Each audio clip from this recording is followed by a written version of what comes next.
A gente, então, tem também a programação do módulo 1, que foi realizado no dia 6 e no dia 7 de novembro, lá no auditório do Museu de Arte Contemporânea, em Niterói. A gente retoma agora os trabalhos desse segundo dia do 4º Colóquio Internacional Portos e Cidades Portuárias, com a mesa sobre os BRICS e os portos. Ok? E aí eu quero passar aqui, convidar o professor Eduardo Gomes a assumir aqui a coordenação dos trabalhos a partir desse momento. Agradeço mais uma vez a colaboração do Eduardo e todos os membros do NUBRICS nesse colóquio.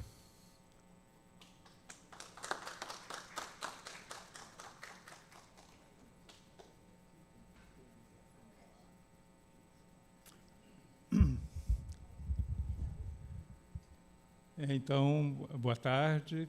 Essa é a mesa sobre BRICS e os portos.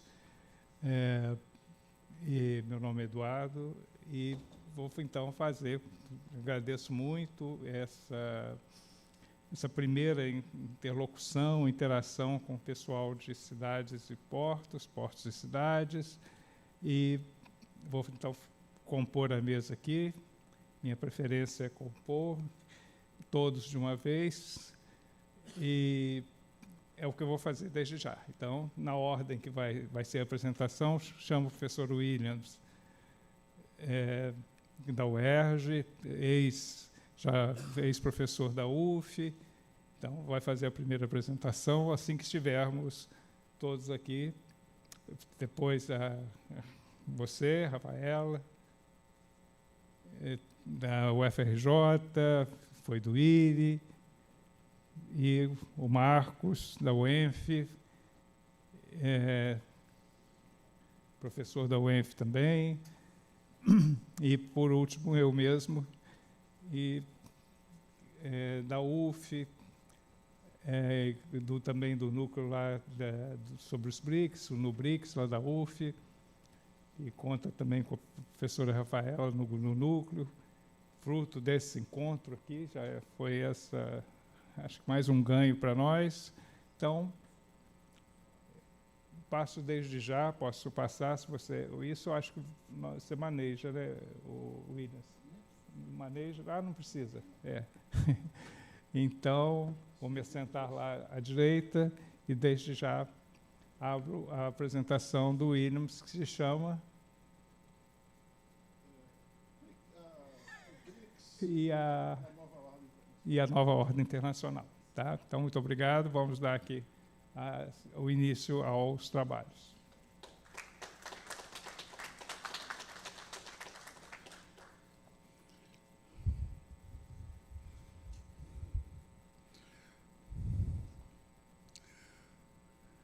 Muito bem. Boa tarde a todos. Quero dizer que é um prazer grande participar deste 4º Colóquio Internacional de Portos e Cidades Portuárias. Agradeço a gentileza desse convite.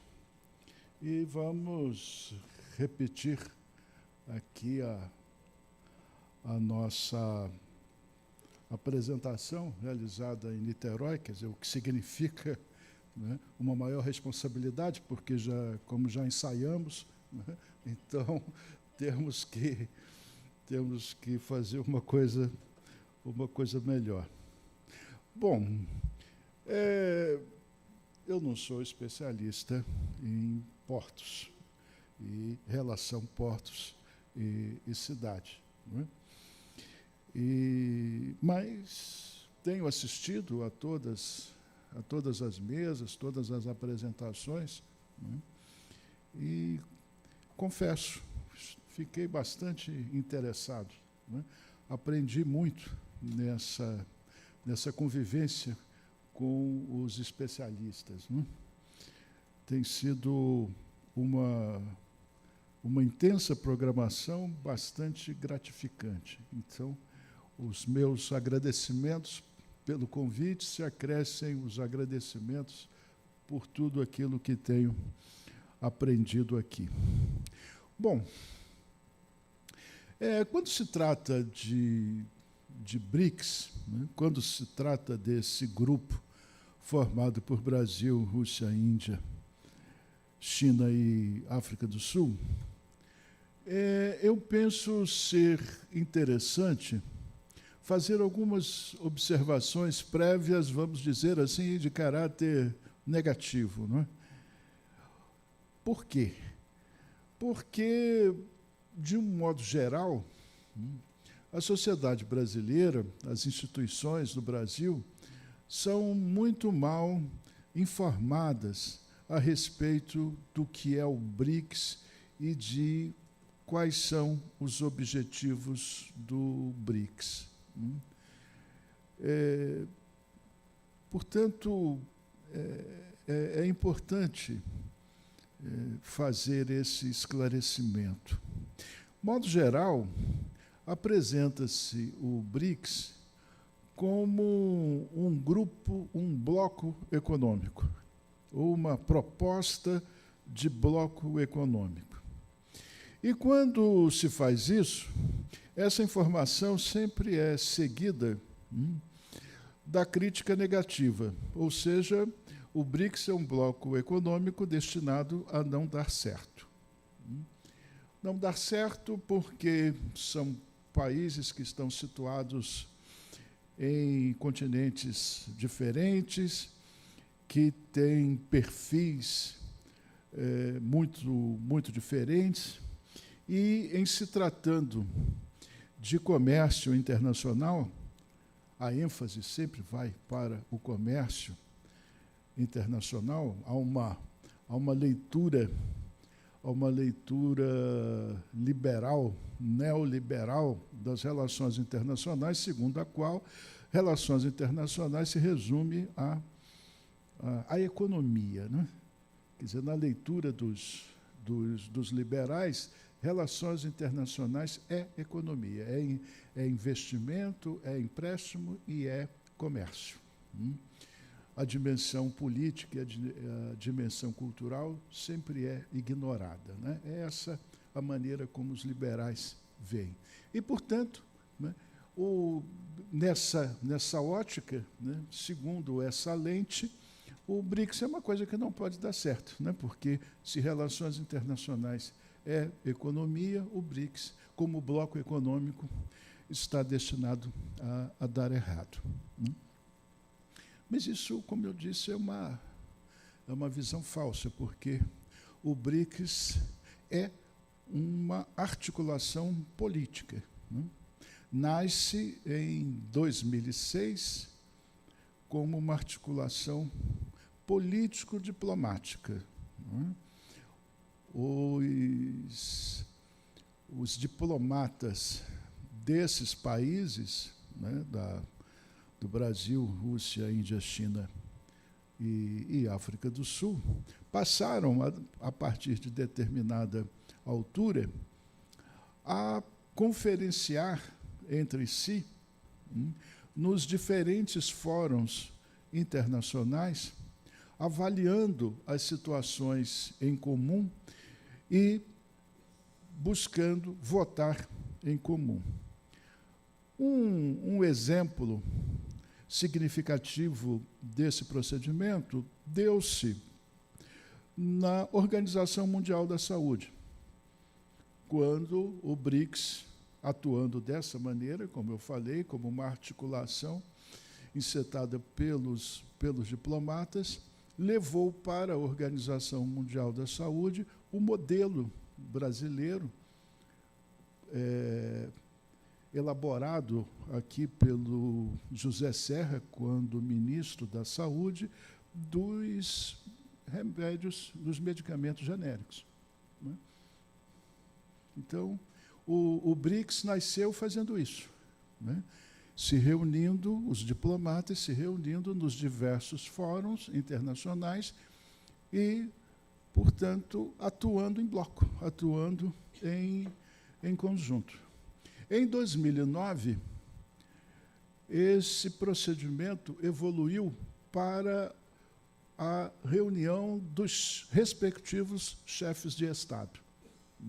Isso representou uma elevação do status do bloco, deu uma nova institucionalização, porque os chefes de Estado, com os seus assessores, com os seus ministros, né, passaram a se reunir, a debater, né, avaliar as tendências do sistema internacional e procurar uma ação em conjunto, né. O resultado, o melhor exemplo, né, como resultado desse procedimento iniciado em 2009, foi a criação, em 2014, do novo Banco de Desenvolvimento e do arranjo de contingências, o que é um banco que, na origem, está destinado a rivalizar e ultrapassar e tornar obsoleto o Banco Mundial. E o arranjo de contingências, né, tem propósito igual em relação ao Fundo Monetário Internacional. Mas vejam o seguinte, para realizar isso, né, para atuar em conjunto, votar votar em bloco, é necessário, faz-se necessário, que os chefes de Estado, os diplomatas desses países, tenham uma visão comum a respeito das relações internacionais. Percebam a evolução do sistema internacional de uma maneira semelhante. Senão, não há como votar em bloco. Não é? Se cada um tivesse uma visão diferente a respeito das tendências do sistema internacional, cada um votaria de uma maneira diferente. Não é? Então, o voto comum, não é? O voto em bloco, só é possível porque há uma visão comum. Não é? E que visão comum é essa? A visão comum é de que a ordem internacional, organizada pelos Estados Unidos na parte final da Segunda Guerra Mundial, ela está ultrapassada, ela está obsoleta, ela não atende às necessidades da maioria dos estados do sistema internacional. A hegemonia norte-americana já não faz mais sentido no mundo de hoje. Mas vamos por partes. Não é? Eu falei em ordem internacional. O que é a ordem internacional? Ora, a ordem internacional são as instituições, as normas, as regras que regem as relações entre os Estados. A base dessa ordem internacional, que eu falei que foi construída ao final da Segunda Guerra Mundial, a base foi formada lá nos Estados Unidos, em Dumbarton Oaks, quando tomou-se a decisão, os três grandes, Reino Unido, União Soviética e Estados Unidos, tomaram a decisão de extinguir a Liga das Nações, criada em 1919, e, em seu lugar, criar a Organização das Nações Unidas, com um Conselho de Segurança garantindo assento permanente, direito de veto para Reino Unido, França, União Soviética, depois Rússia, Estados Unidos e China. E o passo seguinte foi a reunião de natureza econômica em Bretton Woods, no mesmo ano, de 1944, quando foi criado o Banco Mundial, o Fundo Monetário Internacional, foi decidida a paridade dólar-ouro, e um pouquinho depois, né, por razões que aqui não vêm ao caso, foi feito o Acordo Geral de Tarifas de Comércio, o GATT, que em 1995 se tornou a Organização Mundial do Comércio. Né? Foram os alicerces da ordem internacional e, a partir daí, outras instituições foram sendo criadas, penduradas nesse tronco. Né? Ora, o BRICS, o BRICS foi formado por países, né, que têm uma tradição, foram criando ao longo do tempo uma tradição de crítica a essa ordem internacional. Porque essa ordem internacional ela foi criada pelos Estados Unidos para os Estados Unidos e seus aliados. Ela foi criada para perpetuar a hegemonia dos Estados Unidos. Uma ordem internacional assentada, teoricamente, sobre a ideia da soberania dos Estados, da independência dos Estados, mas uma ordem que sempre possibilitou a intervenção das grandes potências nos pequenos Estados, nos Estados mais fracos. E os países do BRICS têm uma tradição de lutar contra isso. Uma tradição de lutar pelo que a diplomacia brasileira, desde o início dos anos 60, com a política externa independente, denominou democratização das relações internacionais. Então, o Brasil tem uma tradição de lutar pela democratização das relações internacionais. A Rússia tem uma tradição mais antiga, uma tradição que começa em outubro de 1917. A Índia, quando se tornou independente em 1947, logo se tornou um país importante, uma liderança do movimento dos países não alinhados. A China, depois de um século de humilhações, tomou nas mãos o seu destino com Mao Tse-tung em outubro de 1949 e, a partir daí, passou a ter uma destacada participação no meio internacional em favor da democratização das relações internacionais. E a África do Sul formou a sua tradição na luta contra o apartheid, na luta contra a minoria branca que impunha um odioso sistema institucionalizado de racismo, de exclusão da população negra, e que só superou esse quadro no início dos anos 90, com a eleição de Nelson Mandela à presidência da República. Então, são países inscritos em continentes diferentes. E a importância do BRICS não advém apenas por essa tradição de que falo, mas também porque o BRICS representa a maioria da humanidade e representa a diversidade da humanidade. Embora uma boa parte da mídia corporativa e da própria academia, que endossa a ideia de uma maioria, uma maioria branca, uma maioria protestante, dos Estados Unidos, da Europa, mas, na verdade, não precisa se pensar muito, para ver que a maioria é mestiça, como no Brasil, é negra, é amarela, é hindu, é católica, é muçulmana, é animista. Essa é a maioria da humanidade. A maioria da humanidade é diversa.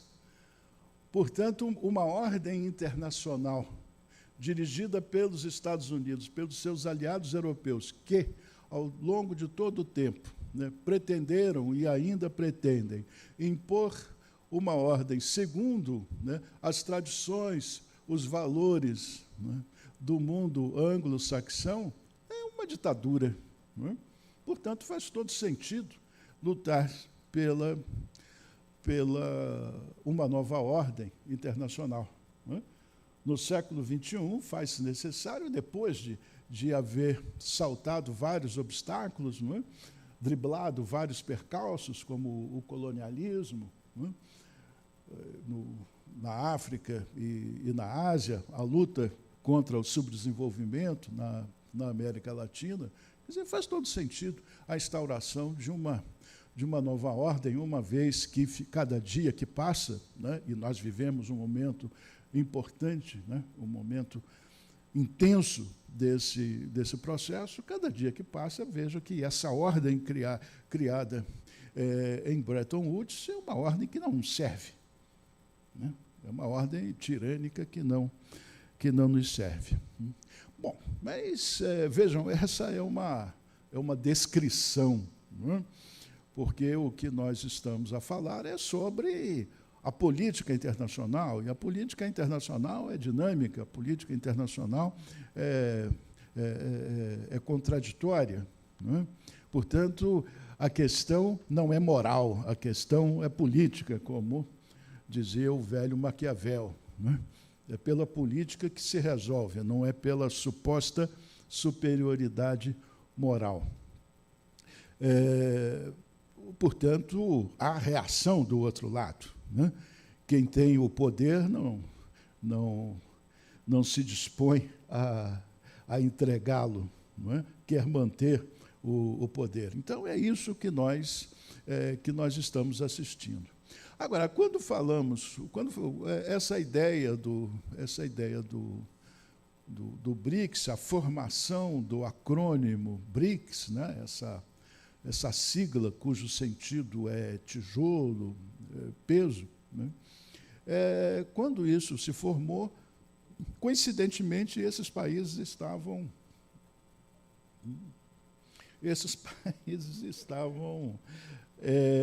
numa marcha ascendente, numa marcha econômica ascendente, né? E superando, né, os problemas havidos que os Estados Unidos enfrentavam, os problemas econômicos que os Estados Unidos enfrentavam com a bolha especulativa de 2008. Né? Agora, o meu tempo é curto, eu estou aqui nessa calma toda, relaxado, pós-almoço. Mas eu vou me apressar, mas eu estou fazendo isso porque eu sei que aqui os meus companheiros de mesa vão levar o meu raciocínio mais longe. Estou fazendo mais uma introdução sem a preocupação de contar tudo para vocês, né? Só vou contar uma parte, né? Então, mas vejam, eu falei, a política é dinâmica, é contraditória, e, naturalmente, que os Estados Unidos e os seus aliados nunca se manifestam abertamente contra o BRICS. Só falam do BRICS em privado, na surdina, não é? E estabelecem como alvo a China, né? Aquilo que os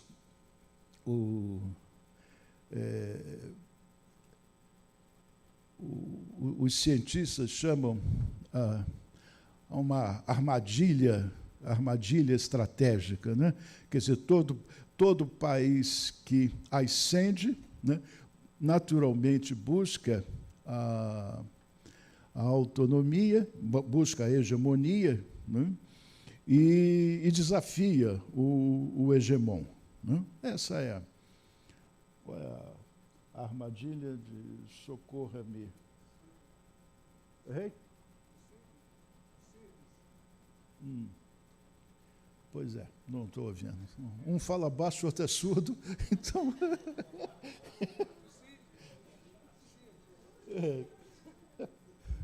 Então, um diálogo impossível. Bom, você não está falando baixo, eu sou surdo. Pô, me poupe. Me poupe desse vexame. Mas, então, os Estados Unidos apontam a China, né, pelo fato de a China ser o mais destacado do BRICS. Né? E, para dizer que eu não falei dos portos, né, o vínculo, né, que há, o que eu estou falando aqui com tudo aquilo que foi dito, né, tanto em Niterói como nesses 2 dias aqui, é que a China tem estabelecido uma rede impressionante de portos. aquilo que os chineses, parte do projeto dos chineses de criação de uma nova rota da seda, né, que é parte da hegemonia chinesa, né. Portanto, os portos os portos sempre foram importantes. Isso aqui é chover no molhado, mas eu quero dizer que a estratégia chinesa ela é composta pela formação de uma rede impressionante de portos. Nós já sabemos, né, isso foi repetido aqui, frisado em diversas palestras, que 93% do comércio internacional se faz pelos mares, né? Inclusive, aqui se falou muito no comércio, é compreensível, mas também deve-se agregar a isso o seguinte, né? Falou-se aqui muito dos navios mercantes, mas os navios mercantes são acompanhados dos navios de guerra, né? Quer dizer, portanto, a questão é mais do que portos e navios, é uma questão marítima, não é? Porque compreende os navios destinados ao comércio e os navios de guerra que protegem as rotas comerciais, que combatem a pirataria, não é? Quer dizer, portanto, a China tem formado uma rede impressionante, a ponto mesmo de fabricar ilhas, né? Onde não havia ilhas, os chineses vão lá e fazem uma ilha, né? Pronto. Mudando assim as características geográficas, né? Plantando ilhas. Esse é o vínculo. Bom, o meu tempo deve ter se esgotado a esta altura, né? O meu tempo se esgotou, e como eu disse, nós já havíamos feito uma apresentação parecida com essa em Niterói, eu me limitei a fazer uma introdução, já que aqui os meus colegas, meus companheiros de mesa vão aprofundar essa questão. Ficarão dispensados da introdução. Tá certo? Então, muito bem. Muito obrigado por me ouvirem.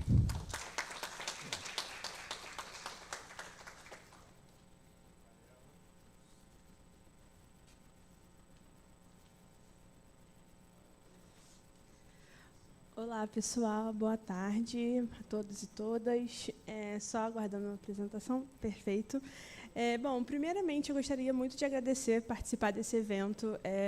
Foi muito, né, uma experiência muito interessante participar em Niterói e agora trazer, né, essa segunda parte do evento aqui para Vitória.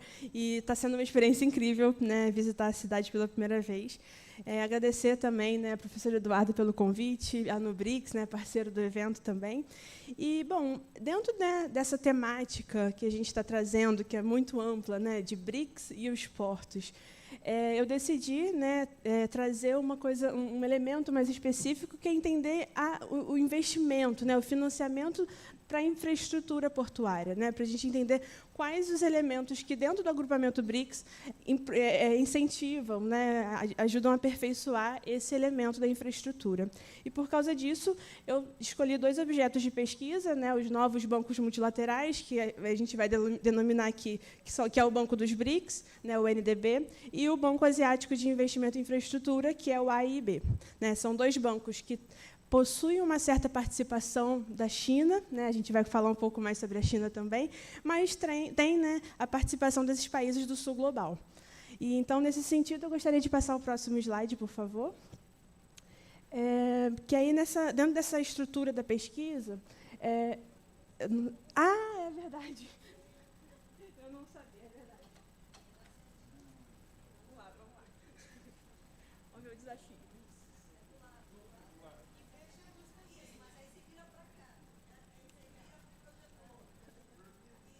Perfeito.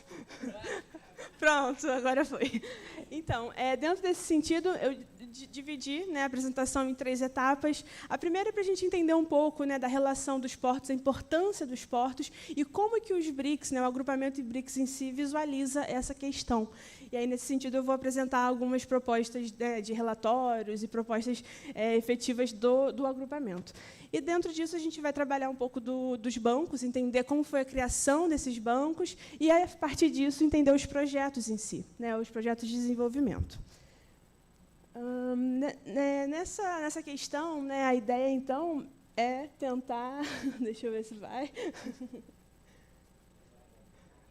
Não, está tentando... Agora está indo muito. Mas a ideia, então, vai ser pensar, né, esses desafios para os BRICS.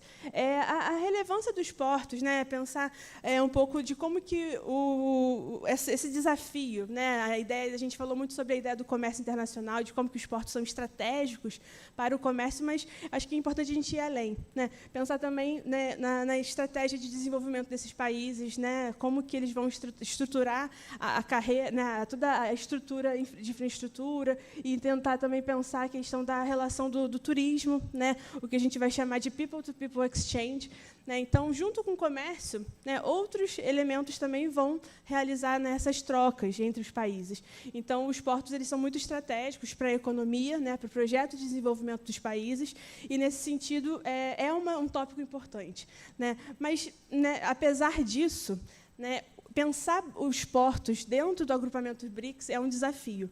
Né, a gente, dentro desse projeto, né, dessa mesa, eu pensei, né, em estruturar, buscar artigos, e foi um desafio, porque não é um tópico muito comentado, né, mas a ideia aqui, então, é pensar como que esses desafios foram apresentados ao longo da trajetória desse agrupamento, né, que o professor Williams apresentou também, né, introduziu também essa trajetória. E aí, né, acho que o principal destaque dentro disso é pensar o potencial, né, que o desenvolvimento desses portos, o desenvolvimento dessa integração econômica pode, né, garantir para o agrupamento. E, nesse sentido, as trocas comerciais entre os países BRICS, né, que a gente chama de trocas intra-BRICS, elas são, né, o principal tópico de destaque. E, nesse sentido, a gente envolve questões políticas, né, as questões empresariais, né, a questão do desenvolvimento em si.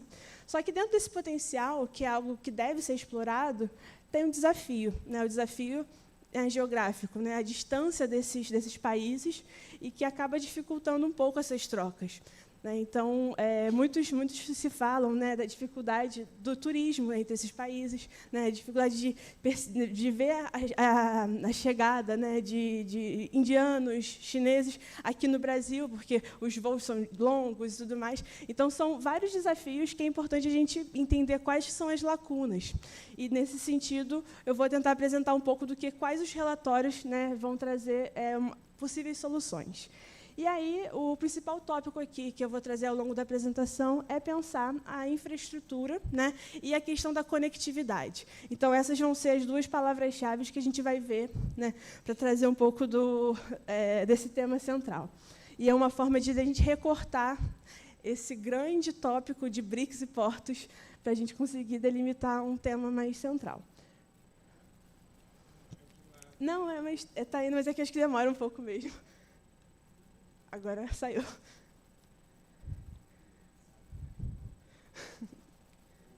Agora voltou. Pronto.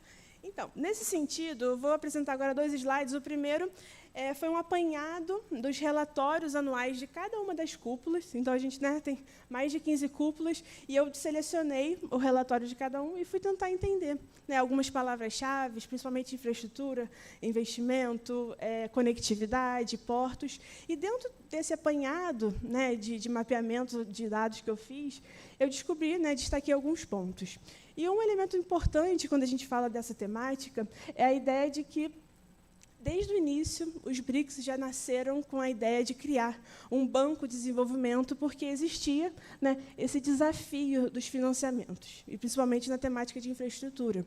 Então, sempre, né, ocorreu insuficientes financiamentos para essa área. Então, a ideia de criar um banco, né, de estruturar e complementar os outros esforços existentes, foi algo, né, pensado desde o início, desde as primeiras cúpulas.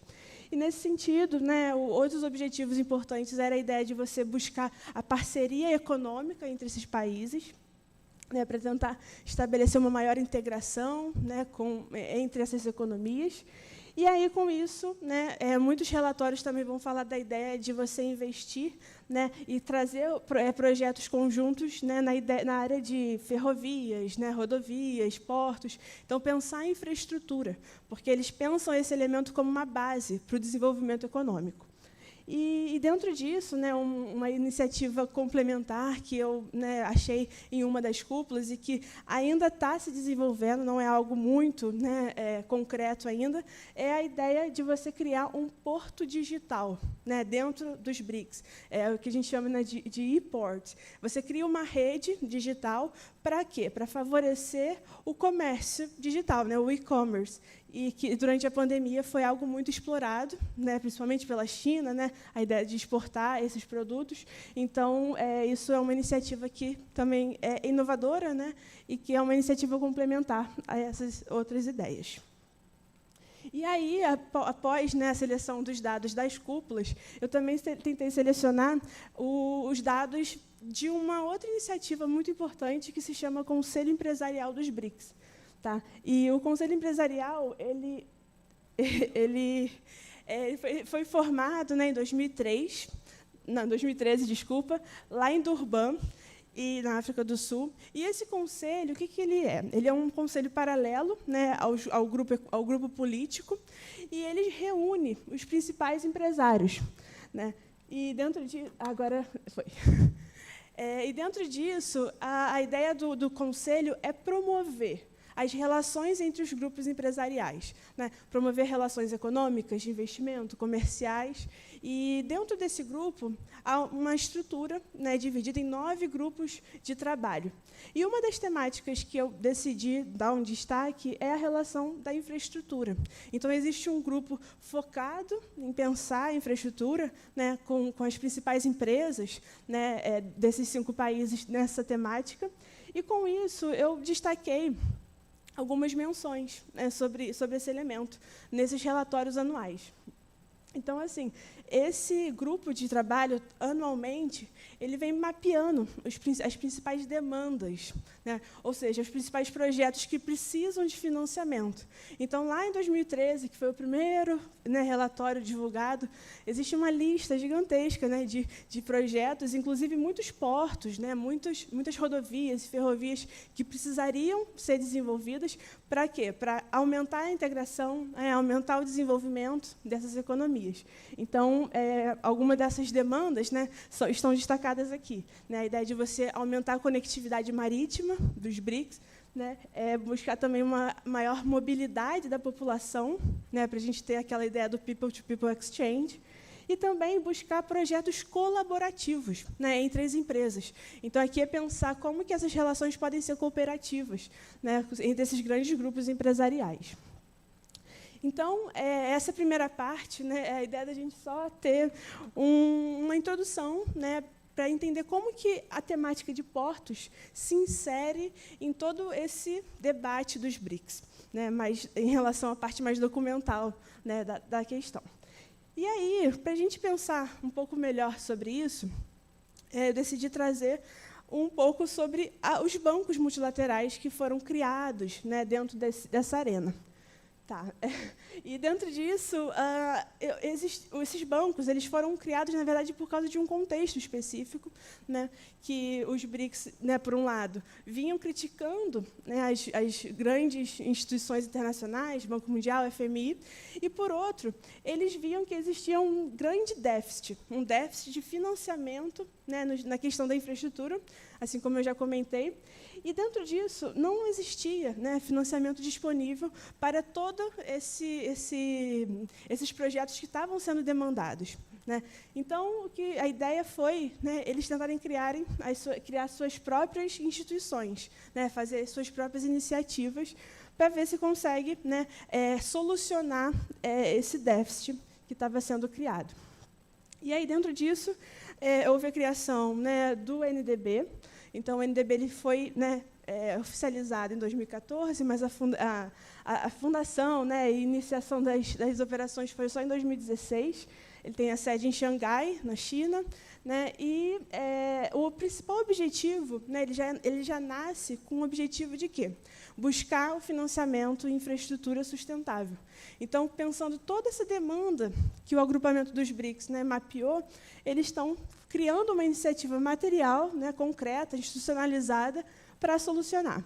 E o banco ele tem algumas características, né? Ele vai vir tentar, de alguma forma, apresentar o novo, né? Apresentar características de inovação. Uma delas é a ideia do country system, né? Você, ao invés de utilizar condicionalidades externas, você utiliza as normas do próprio país, né? Então, isso é uma forma de você, né, não ter uma ingerência externa dentro desses projetos. Uma outra ideia é você trabalhar maiores níveis de governança, no sentido de não deixar um país, né, ter um poder de decisão maior do que o outro. Uma outra questão que é muito relevante, e é uma pauta que está sendo discutida, é a ideia de você utilizar moedas locais. Ao invés de você só usar o dólar, né, eles estão buscando o processo de desdolarização. Você reduzir, né, o uso dessa moeda hegemônica e você começar a utilizar os projetos, né, utilizar as próprias moedas daqueles países. Isso, né, facilita também até a implementação deles. E, por último, né, esse debate sobre a expansão do grupo, né, e esse debate ele é novo, mas ele estava sendo implementado desde 2021 com a própria expansão dos novos membros do NDB. Então, existem dois movimentos, né, a expansão da instituição, que está visando um escopo global, e a expansão do próprio agrupamento para esses 6 novos países que estão chegando a partir do ano que vem. Então, essa é a primeira instituição que eu queria dar uma olhada, né, em relação aos projetos. E depois eu queria também trazer o Banco Asiático de Infraestrutura, né? Então, é um banco que nasce, né, com uma liderança chinesa, e ele está com a sede em Pequim. Ele também tem a mesma vertente, né, de buscar desenvolvimento sustentável. Ele traz, né, uma das vertentes de buscar conectividade, né, financiamento em conectividade. E uma coisa muito importante, né, que faz, né, até uma relação com essa influência, né, e esse grande projeto chinês, que são as convergências dos financiamentos do AIB com o do Belt and Road Initiative, né, que foi essa influência, né, que a China está tentando trazer. E a gente vai ver um pouco sobre essa iniciativa. O Belt and Road Initiative, né, que é a chamada Nova Rota da Seda, é um projeto, então, né, que visa estabelecer corredores, né, corredores terrestres, corredores marítimos, para conectar os continentes, né, e é um projeto com liderança chinesa, então, buscando a conectividade global, né. Então, a gente pode interpretar como um instrumento para aumentar a influência, né, chinesa perante esses projetos, e esses projetos eles estão acabando utilizando o próprio financiamento dos bancos, né? Então, existe uma convergência, né? Existe uma sobreposição de objetivos. E aqui a gente tem um mapa, né? Não sei se vai dar para vocês conseguirem ver mais ou menos, mas a ideia é que a linha azul, né, demonstra a conectividade marítima e a linha amarela mostra a conectividade terrestre. E esse projeto ele vai tentar retomar o projeto, a antiga Roda da Seda, né, que buscava, né, conectar a Europa da China. E aqui agora a gente vê um mapa totalmente conectado. E esse mapa, inclusive, ele traz uma maior inovação, maior atualização, que é a inclusão da América Latina, que antes não vinha sendo incluída, né, normalmente. E uma outra coisa importante é que esses países em verde, mais escuro, eles são considerados, né, são lugares onde a China é o principal parceiro comercial. E a gente pode perceber que os BRICS estão, né, em todos eles, né, a África do Sul, a Rússia, a Índia e o Brasil. Então, a China tem um peso econômico na relação comercial desses países. E aí, só para a gente chegar, né, na parte dos portos, vou abordar rapidamente essa parte. Dentro dessas iniciativas dos 2 bancos, eu busquei os projetos, né? Então, vamos ver quais os projetos que estão relacionados à infraestrutura, principalmente a infraestrutura portuária. Então, eu selecionei esses 2 tópicos, né, essas 2 variáveis, e consegui, né, achar esses dados, né? Então, a gente tem, dos 29 projetos em infraestrutura de transporte, né? Aqui em transporte a gente consegue interpretar, né, rodovias, ferrovias, a construção de portos, e dentro disso tudo a gente vê que no NDB são 6 os projetos que são voltados para essa área. Tá? E, por último, né, no AIB, a gente vê que dos 39 de infraestrutura de transporte, nós temos 6 projetos também voltados para isso. E eu queria só rapidamente destrinchar esses dados para a gente conseguir entender, né, um pouco melhor sobre quais são esses projetos, para onde está indo esse dinheiro. E aí, né, desses projetos, a gente tem 3 projetos específicos para a construção de portos, para a construção de infraestrutura portuária. Né, a gente tem o Porto de São Luís, que ainda, né, não foi aprovado, porque tivemos algumas dificuldades, né, com a construção dele. E aí temos o suporte ao setor marítimo da Rússia. E, por último, né, a expansão do terminal de contêiner de Durban. Então, esses 3 projetos eles são mais voltados, né, para a questão portuária, mas os outros eles são importantes da mesma forma. Por quê? Eles estão tentando melhorar a infraestrutura para você alcançar, né, e chegar nos portos. Então, não adianta nada você construir os portos e você não ter essa infraestrutura efetiva, produtiva. Então, esses outros projetos, né, da Índia, da China, é você tentar conectar, aumentar a conectividade das rodovias, das ferrovias com os portos. E isso acontece também, né? Antes de falar do AIB, eu queria só trazer uma curiosidade, que é um projeto muito recente, né, ele ainda não foi aprovado, mas é um projeto do NDB, né, que foi trazido para aqui, o Espírito Santo, né, uma área que faz parte, né, da Grande Vitória, que é o município de Serra. E esse projeto ele está para ser aprovado, né, e ele também pode ser englobado nessa ideia de você ampliar a conectividade com a área portuária. Né? Então, se você melhorar, né, o objetivo é você melhorar a conectividade desse município com Vitória, né? Então, poderia ampliar a produtividade do próprio porto daqui, da região, e, com isso, né, você aumenta ainda mais esse dado, né, que o município de Serra contribui com 25%, né, das exportações. Então, a gente poderia ampliar ainda mais esse número. Então, há alguns resultados esperados, né, para você melhorar essa questão, mas a gente precisa ainda aguardar a aprovação, né, institucional desse projeto. E aí, para entender um pouco melhor do AIB, como eu falei, a gente tem os 3 primeiros projetos que são chineses, né? Muitos deles são para a construção dos portos em si, e existem alguns outros que estão conectados, né, na ideia de você ampliar, né, a infraestrutura, melhorar a conectividade para alcançar essa área do porto. Então, a gente tem 3 projetos para a China, um para Singapura, que naquele mapa, né, do Belt and Road a gente consegue ver aqui, Singapura é um dos pontos, né, estratégicos do projeto.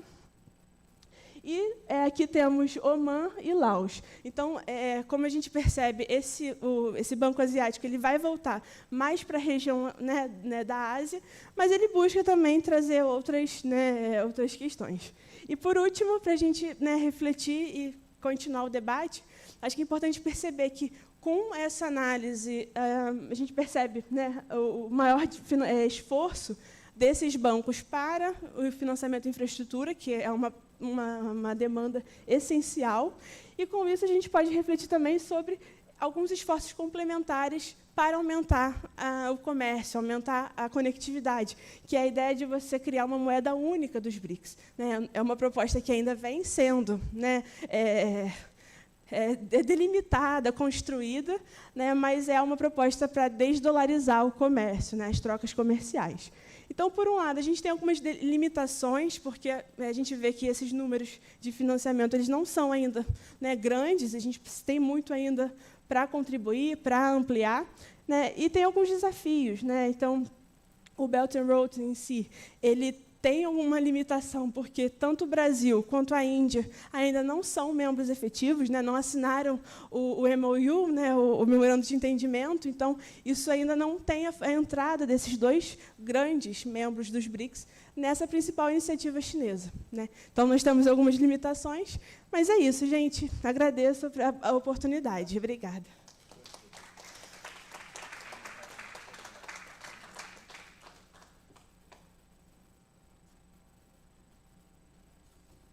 faz isso aqui? Aponta para o lado e reza. Isso, aqui? aperta pra lá e joga. Não. Aí você aperta pra cá. Ah, ok. Se você quiser o laser, é só apertar pro... Não quero. Bom, boa tarde. Primeiro, queria agradecer ao professor César Honorato pelo convite e também todo o esforço que foi feito pelos colegas aqui do Espírito Santo para me mostrar o caminho, que eu até conheço. Às vezes, o difícil é a conectividade da BR-101.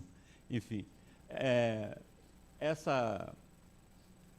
preparei uma apresentação, ela vai ser mais... perdão, falarei português muito rápido. Então, a implantação de grandes estruturas portuárias e seus impactos socioterritoriais, no caso do Pôr do Açu. Nesse caso aqui, eu tenho que falar que eu sou professor da UENF, da CI Ribeiro, e atuo em 2 programas de política de pós-graduação lá, Políticas Sociais e Ecologia e Recursos Naturais. Como geógrafo, eu sou habilitado a falar sobre muito superficialmente. Então, e também sou pesquisador colaborador externo do Centro de Evolução, Ecologia e Mudanças Ambientais da Universidade de Lisboa. Bom, vamos lá agora. Vamos. Como é que faz? Não, eu quero aqui. Ok. Então, a primeira coisa que eu preciso falar é o Pôr do Açu, que na raiz do Pôr do Açu tem o Barão de São João da Barra, Ike Batista, um mecenas falido, mas que nesse momento aqui ele está no momento de glória ao lado da prefeita de São João da Barra, atual deputada estadual pelo Partido dos Trabalhadores, Carla Machado. E o Porto do Açu, essa é uma das muitas maquetes do Porto do Açu, que é interessante. O Porto do Açu é uma criatura metamorfoseante. Então, ao longo da sua história de 17 anos, o Pôr do Açu já teve umas 20 mil maquetes, porque isso demonstra uma modificação constante do projeto. E eu vou tentar falar por quê. Aqui, por exemplo, é interessante, a primeira fase do Pôr do Açu tinha uma cidade X, que era, na verdade, um condomínio fechado de luxo, que o Ike Batista pretendeu fazer para os operários do Porto e a alta casta burocrática do Porto do Açu. E aqui também, tudo isso aqui é muito interessante, tem que mostrar. Aqui, por exemplo, é uma primeira improvisação, que a primeira versão do Porto do Açu só tinha, na verdade, o terminal offshore. Depois, como o terminal offshore sozinho não deu conta, foi construído um terminal onshore. É por isso que... E aí nós temos as promessas de emprego, que eu vou falar depois das estruturas semelhantes, né? Porque aqui no Espírito Santo tem uma estrutura gêmea, que é o Porto Central. Quais são as promessas? Por que se convence tantos a aceitarem tantas coisas que são claramente inviáveis? Emprego. Então, o Porto do Açu era prometido ter, até 2025, em torno de 80 mil empregos. É emprego para caramba, né? Só que muitos dependiam de estruturas que nunca foram criadas. Então, e mesmo aqui, os empregos reais ficaram muito aquém, porque nada foi construído nesse primeiro momento de Pôr do Açu. Não tem nada do que está prometido. E aí, o que existiu e existe é esse maior mineroduto do mundo, que sai lá de Conceição do Mato Dentro e vai bater aqui em São João da Barra. Daqui a pouco vou falar dos efeitos desse mineroduto. Há que se falar que ele já explodiu várias vezes. Então, de vez em quando, o mineroduto é suspenso e ninguém fala quando ele volta. Mas, atualmente, aparentemente, esse minério está chegando em São João da Barra. Aqui é mais uma das plantas do Porto do Açu, ok? Porque aqui atrás tem uma retroárea, e eu vou falar bastante dela, que seria o Distrito Industrial de São João da Barra, um distrito municipal criado por um decreto estadual. Outra esquisitíssima. Mas nada disso, isso aqui é um grande latifúndio improdutivo atualmente, porque foi construído, foi mais ou menos o que se chama até aqui a zona industrial do Pôr do Açu, que não tem indústria, inclusive. E aqui, falando em China, Ike Batista, acompanhado do nosso querido...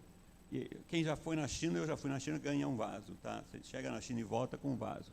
E aqui está Ike Batista, Sérgio Cabral, dirigente, se não me engano, da Wuhan Steel. Aqui está Carla Machado, e aqui está naquela época, secretária estadual do Meio Ambiente e futura ministra do Meio Ambiente. Ela tem muito a dizer sobre o que aconteceu em São João da Barra. Marilene Ramos. Então, é muito interessante. Depois dessa viagem, a usina chinesa abrigará 20 mil vagas no Rio de Janeiro. É muito interessante, porque, ao mesmo tempo, a Vale estava mandando um monte de gente embora. Ou seja, era a falta de esperança com a esperança, na mesma matéria.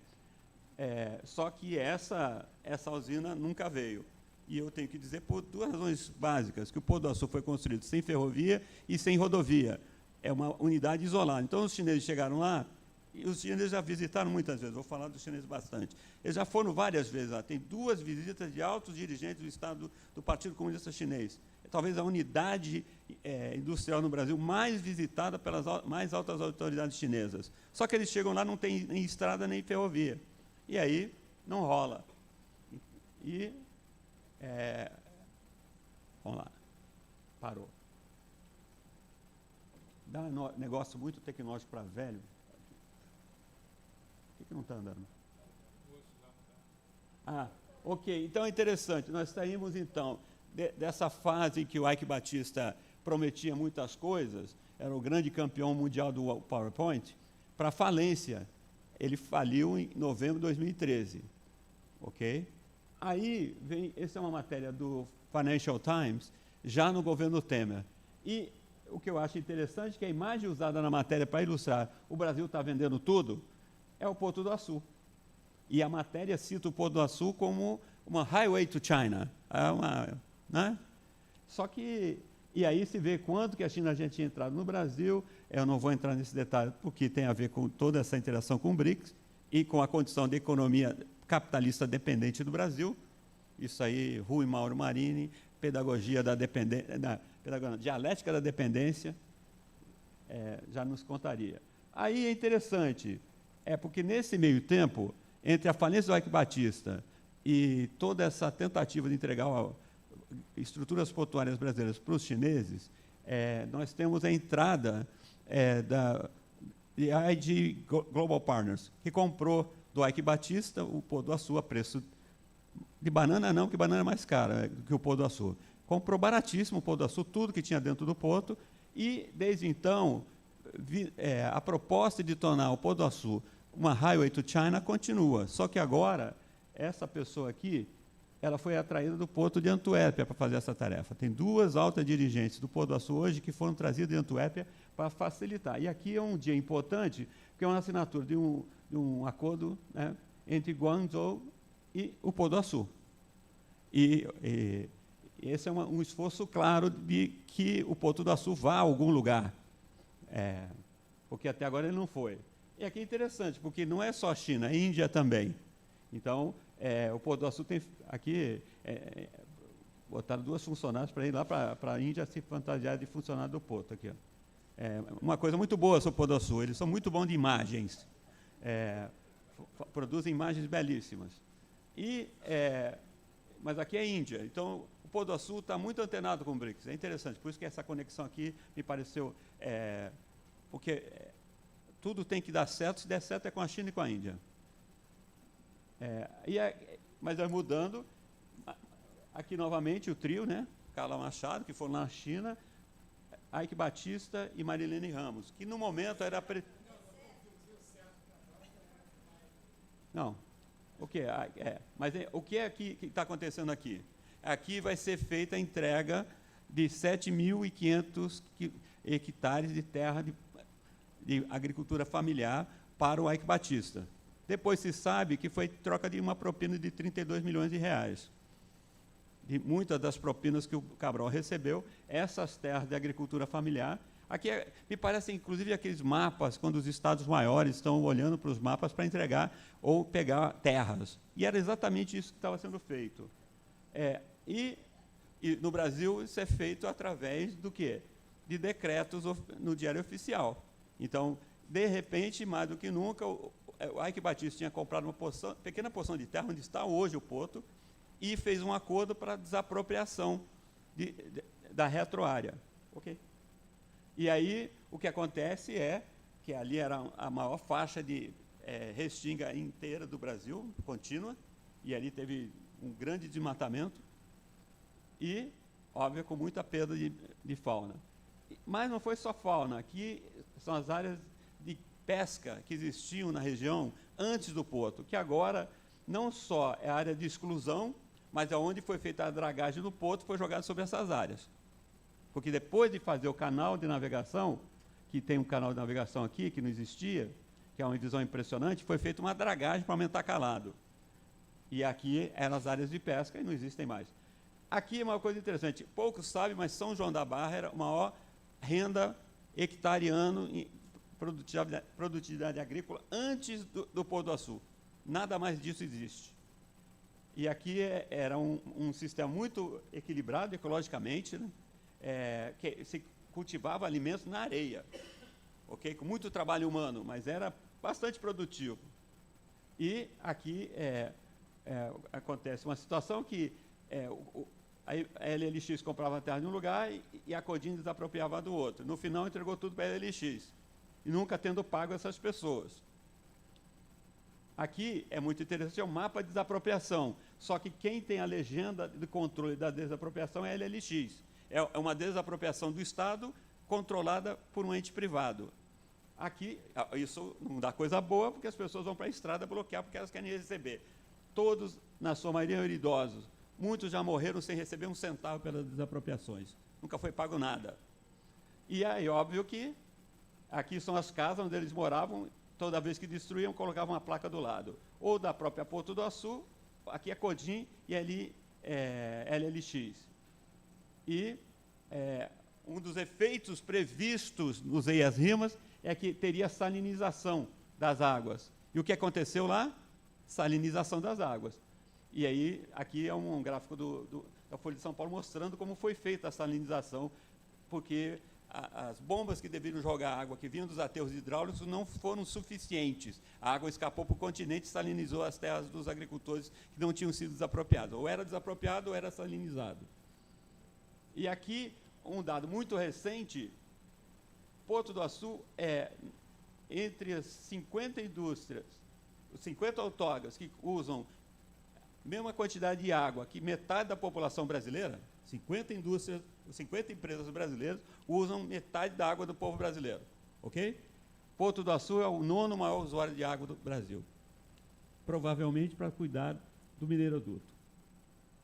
E aqui previsto também no IARIMA, você teria erosão de um lado vermelho e crescimento da praia do outro lado. Então, veja isso aqui, está vendo o quebra-mar? Cada vez mais não precisa de quebra-mar, porque a praia está expandindo. Você usou muita pedra, hoje já se sabe sem precisar, que a praia cresceu como estava previsto no IARIMA. E aqui é uma figura mostrando acumulação e perda. Só que aqui, por exemplo, era a localidade de Barra do Açu, que está desaparecendo.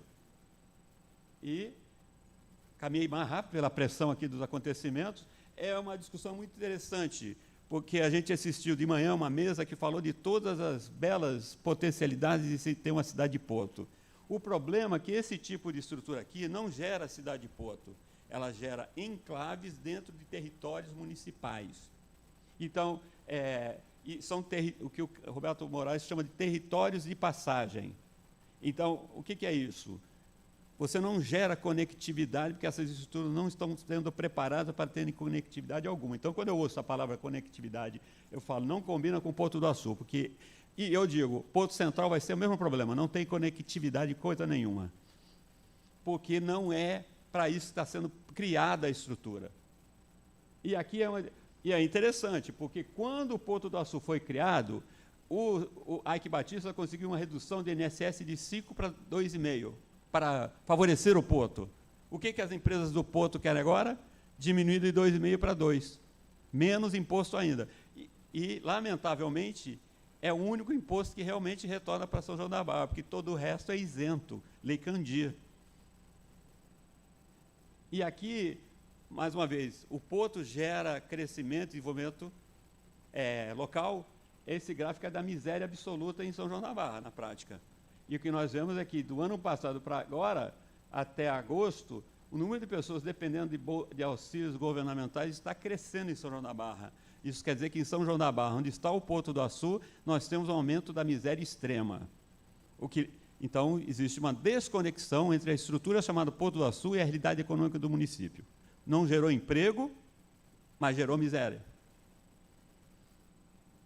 E aqui é interessante, aqui é a entrada da Universidade Estadual do Norte Fluminense, onde eu trabalho. Todo dia nós temos que nos dar de cara com quem? Com os caminhões que trazem todo tipo de coisa, de commodities, para o Porto do Açu. Então, nós somos... Aí eu coloquei isso no Instagram e falei, ciência bloqueada, porque dependendo do horário que você chegar, você não consegue entrar na universidade, porque os caminhões, é uma rotatória, e os caminhões do Porto chegam vazios aqui nesse momento, porque eles estão vindo de Miraí, com bauxita, ou estão chegando de Conceição do Mato Dentro com outras coisas, e também chega soja, o que é incrível, chega soja no Porto do Açu, não faz o menor sentido econômico, mas chega. Aqui, aí as pessoas, mas não tem nada bom? Tem os spillovers, que é quando uma estrutura desse tamanho entra num território marcado por profunda segregação social, como é a região norte fluminense, e faz o quê? Causa mais segregação social. Porque aqui as usinas em Campos, faliram as usinas, mas os donos das usinas ficaram com as terras, correto? É clássico no Brasil. E aí, os antigos trabalhadores das usinas estavam aqui. Não estão mais, porque aqui entraram agora condomínios de classe média baixa e condomínios para ricos. Esses ricos, muitos deles estão conectados com o Porto do Açu. Essa é a realidade. Então, tem agregação econômica? Tem, mas não do tipo que representa desenvolvimento. Mais uma vez, essa é uma discussão interessante. Se a gente fosse se conectar com a China, com os BRICS, BRICS é China, vamos falar a verdade. Qual é o nível, qual é o padrão de integração que a gente vai ter com esse tipo de mega estrutura que nós estamos colocando na paisagem? Aqui, uma coisa que tem no Porto do Açu e não tem em nenhum lugar do Norte Fluminense é muita greve. O que é interessante, né, porque o Porto do Açu ele é um fenômeno que ele é tão externo enquanto unidade territorial que eu estou em Campos há 26 anos. Fora a greve de professor, que essa aí de vez em quando tem, o único setor industrial que tem greve na região Norte Fluminense é o Porto do Açu. Essa é a última que teve, mas não existiram poucas greves no Porto do Açu. Ok? Aqui, estou indo terminar, porque aqui é uma capela centenária que tem uma romaria centenária aqui no município de Presidente Kennedy. E aqui é onde será o Porto Central. Essa região vai ser uma região de exclusão. Os católicos da região estão se preparando para ter as últimas romarias. Não sei quem é capixaba aqui, mas todo mundo que vai lá fazer essa romaria da terra lá para essa igreja sabe que a igreja vai estar em área de exclusão. E esse é o Porto Central. É interessante que eu preciso dizer que, vou mostrar daqui a pouco, essas estruturas aqui, elas vão ter que estar protegidas, talvez, aqui está faltando, são os terminais, ou os terminais estão aqui dentro. Essas seções perpendiculares aqui, qualquer área portuária que tem seções perpendiculares como essa, gerará, dependendo da direção e intensidade de corrente, gerará erosão, inevitável. E é interessante porque eu vou mostrar um último gráfico aqui, e nós temos aqui, nessa região, Presidente Kennedy, temos aqui em São Francisco da Bapuana um outro terminal, e temos o Complexo Industrial Portuário, e tem um outro Complexo Industrial Portuário aqui da Barra do Furado, e tem o Tepó Macaé. Se todos lançarem, e vão lançar, se existirem, porque também tem muito porto prateleira, mas se esses portos todos existirem, todos lançarem seções perpendiculares, o que a gente vai ter aqui é uma sinergia erosiva. E de acumulação para um lado, ou seja, eu não compraria terreno na praia entre Macaé e Porto Central, e Presidente Kennedy. E é interessante, porque nós estamos num processo, inclusive eu tenho um aluno nesse momento, que está fazendo um estudo sobre licenciamento ambiental do setor de rochas ornamentais do sul do Espírito Santo. E nós já identificamos que não existe licenciamento, é quase autolicenciamento. Quase não, é autolicenciamento. Eu só não posso falar assim tão categoricamente, porque a tese não foi defendida ainda.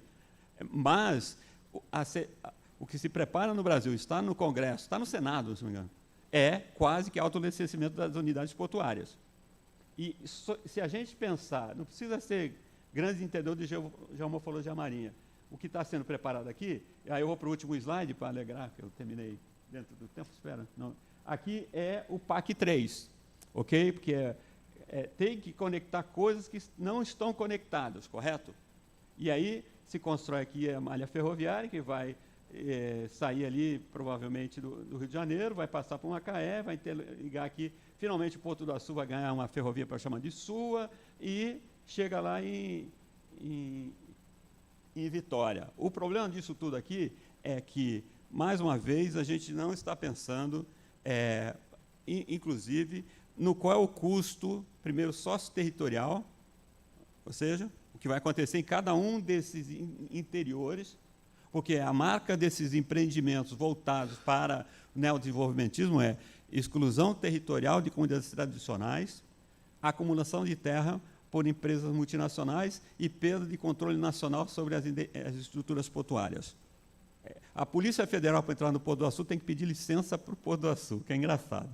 Talvez é o único lugar do Brasil que a Polícia Federal tem que pedir licença. Então, e tem, inclusive, toda essa movimentação, porque foi falado aqui hoje de manhã, né, sobre o mineroduto da Samarco, temos o mineroduto da... Não, estou encerrando.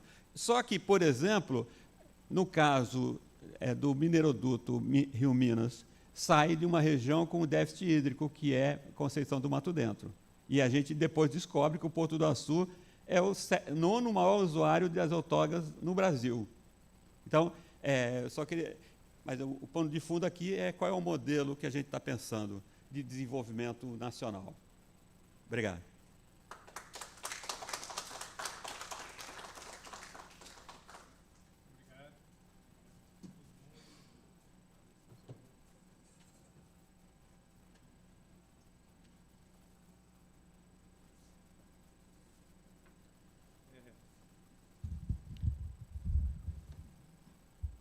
Boa tarde. Então, eu só queria que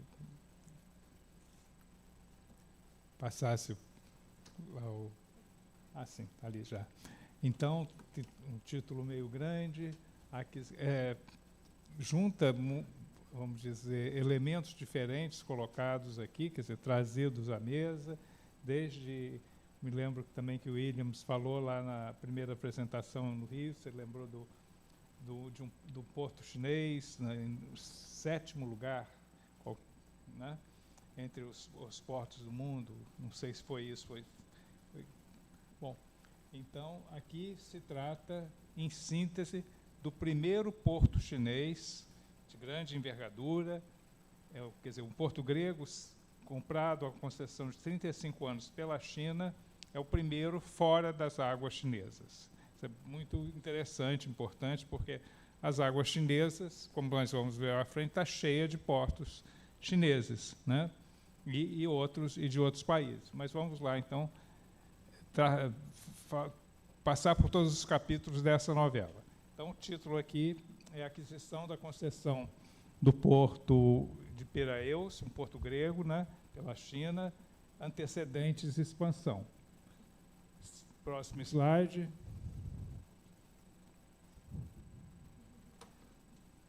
Bom, então, aqui o que eu vou falar é um estudo da aquisição da concessão do Porto Grego de Piraeus pela China, dentro da nova Rota da Seda do século XXI, que é um desdobramento do One Belt, One Road, né, que agora está fazendo, exatamente agora em setembro, a One Belt, One Road fez 10 anos de existência, comemorada com todos os fogos lá na China, né? Bom, o porto tem sido objeto de várias reflexões, podemos passar, eu vou... Isso, onde é o porto? É aqui, o Porto Piraeus, é aqui em Atenas, na Grécia, claro. E, vamos dizer, trouxe toda uma atuação no mar Mediterrâneo, né? e nós vamos ver daqui a pouco os portos chineses nas águas da China. Então, aqui é o primeiro porto da China, chinês em águas do Mediterrâneo. Próximo slide. Esse é o tão esperado Porto Piraeus, né? Teve a entrada aqui, vários terminais, terminal para cruzeiros, terminal para concertos, são terminais de container, ainda segue aqui, é um porto de está no 28º lugar de grandes portos, enfim, da lista de ordem dos portos mais importantes, que tem mais tráfego e tal, está no 28º, tendo estado até pouco tempo, quando ainda estava nas mãos da Grécia, no 70º lugar, mas hoje no 28º e, vamos dizer, acelerando, né? Então dá para ter uma boa ideia desse porto que fica na cidade de Piraeus.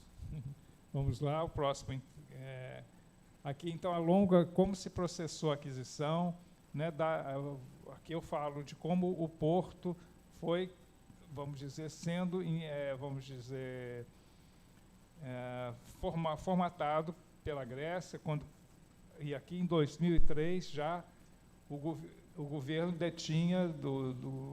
realizou o seu primeiro IPO, que é o Initial Public Offer, permitindo que 1/4, né, das ações pudessem ser negociadas na Bolsa de Atenas. O que eu vou mostrar da agora para frente é que esse porto de Piraeus, se desenvolveu sob a sombra de duas grandes crises do começo do século XX.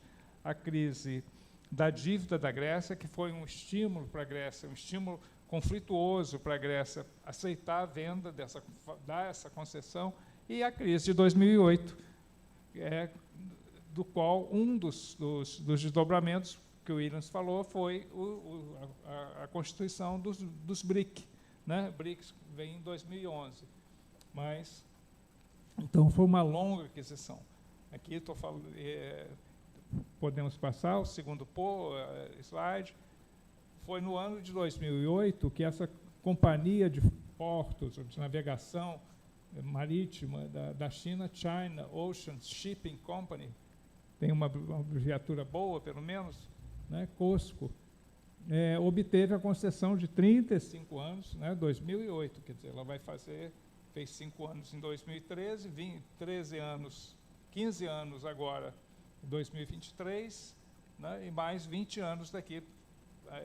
E se programou, diferentemente do Porto do Açu, tem cumprido, indo muito além do que ela fez para modernizar o porto e várias outras, os terminais e tudo mais. Então, a COSCO anunciou em 2016, o processo concluiu, e está com o porto nas mãos, né, desde 2008. Mas é um outro porto com grande produtividade, rentabilidade, mão de obra deles, né, mão de obra mais rentável e tudo mais, tudo que eles queriam. Né? Então, próximo slide. Estamos mais para os finalmente. Então, a crise da dívida grega, uma crise muito complicada, porque quem estava no poder era o partido de esquerda, Syriza, né? E custou, vamos dizer, a superar essa crise. E a segunda crise, 2008, é o próximo slide, né? Uma crise financeira em 2017, por causa dos prime, como é que chama?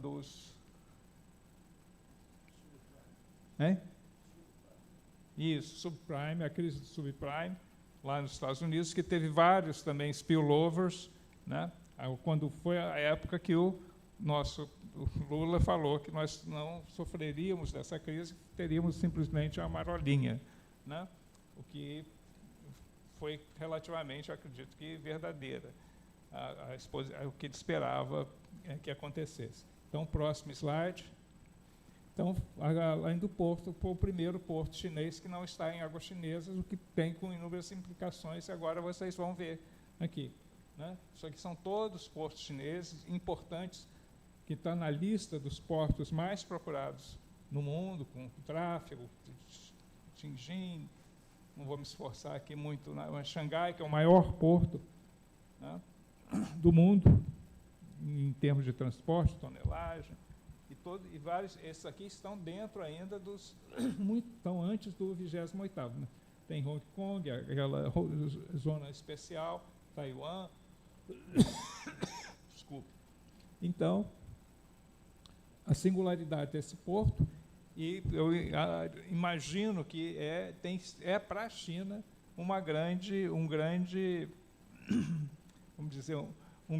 um pequeno passo, né, para a China, ou como é que a gente poderia aplicar, né? Mas é um grande passo para a China, e apesar de todas as singularidades desse porto, que é numa zona europeia, né, principalmente a Europa Central e Oriental, não está muito entrando na Europa Ocidental, mas a renda que ele propicia, tudo isso é muito grande, e a China, ao lado do porto, né, da criação desse porto, tem investido muito, como ela falou, em ferrovias para a Europa Central e a Europa Oriental. Ferrovias de alta velocidade, né? Como é que se chama? Trens? Isso. Mas estão lá, estão financiando tudo isso. E tinha uma última coisa que eu ainda queria falar, mas acredito que...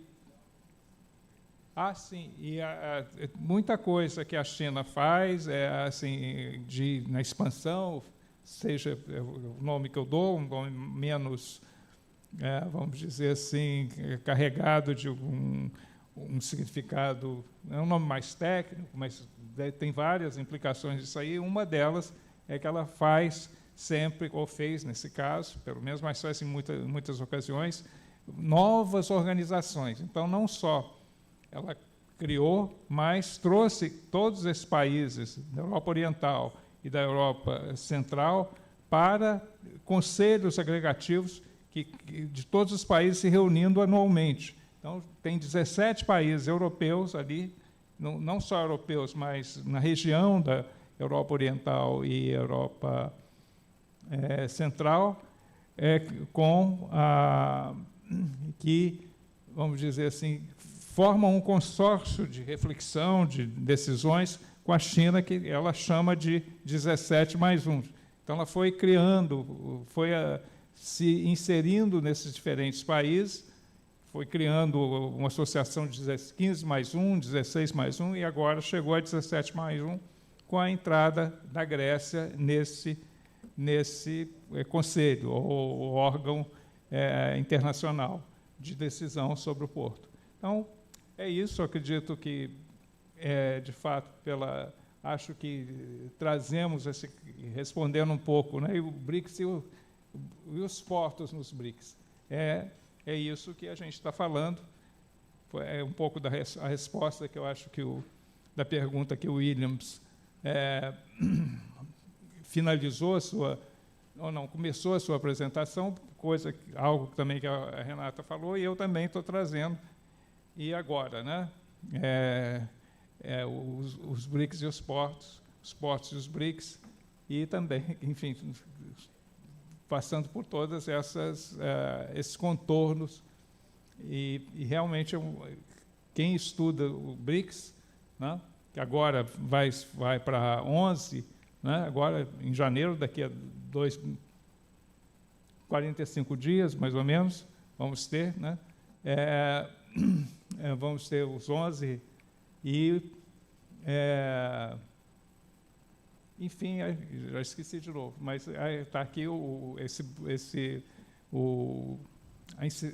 porto fora das águas da China, o que acredito que vai ser um passo muito importante que a gente vai ter que debater, estudar, e isso aqui é parte de um artigo a ser entregue também no devido tempo aí para portos e cidades. Muito obrigado. Como Eli, como mais uma vez o Williams falou, bem aprendemos, né, a nadar aqui nesse grupo de portos e cidades. Muito obrigado. Tá? Obrigado a todo mundo.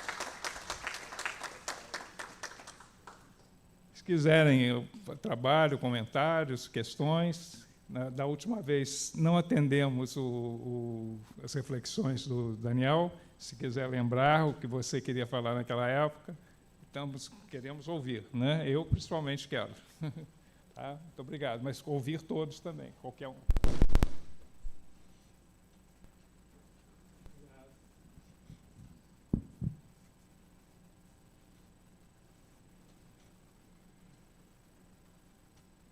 Oi.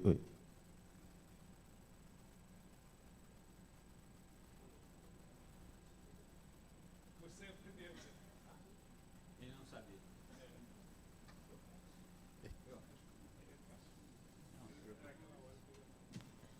Es que ahora mismo tengo disculpen, una sensación de déjà vu, porque no sé si la discusión fue después, ¿verdad?, de la sesión, y ahora es pública. Bien, entonces voy a recuperar mis notas de Niterói, que las tengo por aquí, que fue las que les planteé el otro día. Están aquí. ¿Están aquí? Sí. Bien,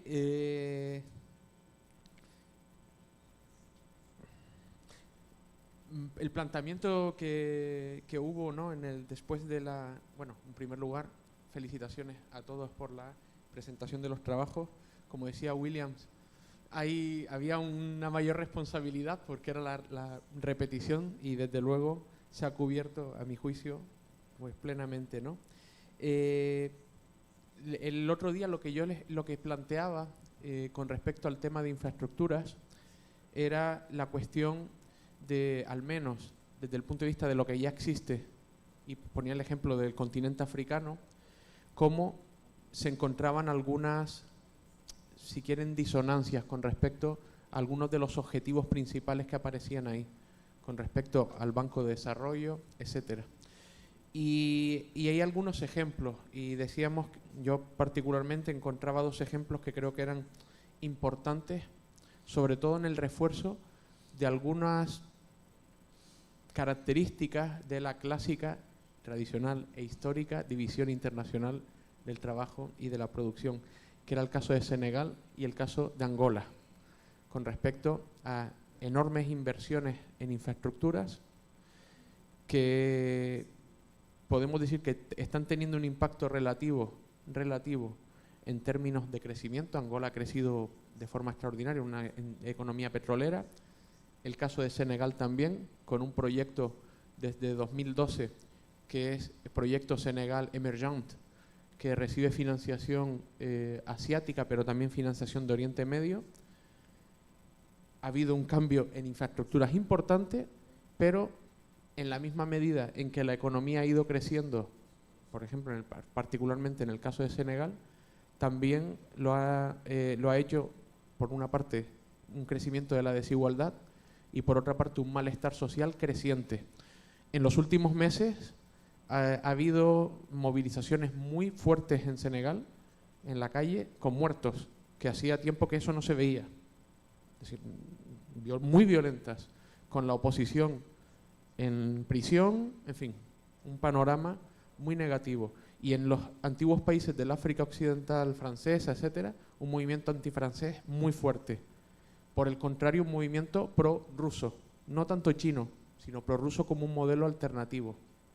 De tal forma que todo esto también lo planteaba, y es una cuestión para de discusión, una provocación, ¿no?, como he oído recientemente para la mesa, que se plantea efectivamente que BRICS no es exclusivamente un proyecto económico, es un proyecto político, geopolítico, si se quiere, pero también, y yo creo que es un tema de reflexión y en un ambiente académico creo que es relevante, si observamos ahora los perfiles de los países que van a ingresar dentro del grupo, hay algunos elementos desde el punto de vista de los derechos humanos, de las libertades democráticas, etcétera, que también desde el punto de vista del proyecto político también se podría establecer una discusión, porque efectivamente las instituciones de Bretton Woods, 1944, ya ha llovido mucho desde entonces, pero la Declaración Universal de los Derechos Humanos, que muchas veces es papel mojado, etcétera, a mi juicio y al de otros muchos, es una línea roja, ¿no?, que los estados no deberían vulnerar, ¿no? Entonces ahí hay una discusión que a mí me parece muy interesante, y la última idea es que efectivamente, desde el punto de vista de las democracias liberales, etcétera, ese concepto, realmente es una minoría de la población del mundo la que vive en ese sistema, que en teoría es el mejor de los sistemas posibles, pero, en fin, lanzo esa provocación a la mesa. Y disculpen por extenderme demasiado.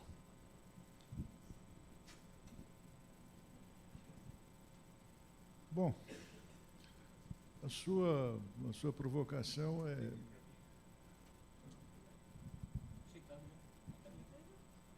A sua provocação é bem interessante, né? Ela, vamos dizer assim, pode gerar um livro, né? A resposta pode ser na forma de um livro, né? Porque uma forma de os europeus, né? Estou excluindo os presentes, né? Faça de conta que não é europeu. Uma crítica que os europeus fazem aos chineses é que os chineses têm um projeto colonialista, né? Não vamos aprofundar isso. Mas por quê? Por quê? Porque os chineses respeitam escrupulosamente, desde lá de 1949, passando pela Conferência Afroasiática de Bandung, em 1955, passando pela apresentação da Teoria dos Três Mundos, em 1974. Então, os chineses têm uma diretriz consequente, né, ao longo do tempo, de não envolvimento nos assuntos dos outros estados. Esse é um dos princípios, né, do Panchilá, que a China assinou com a Índia, que serviu de orientação de norte para a Conferência de Bandung. Isso é uma coisa extremamente importante, não é? O não envolvimento em assuntos dos outros estados. Então, os chineses fazem negócios e não condicionam, não determinam os seus negócios à organização política do parceiro, não é? Um outro dado importante é o seguinte, é que desde que os chineses passaram a investir na África, os índices de crescimento da África foram nunca antes vistos. É verdade que as independências da África são relativamente recentes, né? As mais antigas datam do início dos anos 60 e a África lusófona, meados dos anos 70, né? Mas, mesmo assim, até então, a África nunca havia crescido antes, né? E a mesma coisa se pode colocar para o Brasil, porque, veja, nós fazemos negócio com os chineses, mas os chineses não inventaram um Sérgio Cabral, os chineses não inventaram um tipo como Eike Batista, não é? Então, veja, isso é um problema nosso. Esse é um problema nosso, não é? É um problema de nós pensarmos no nosso modelo de desenvolvimento.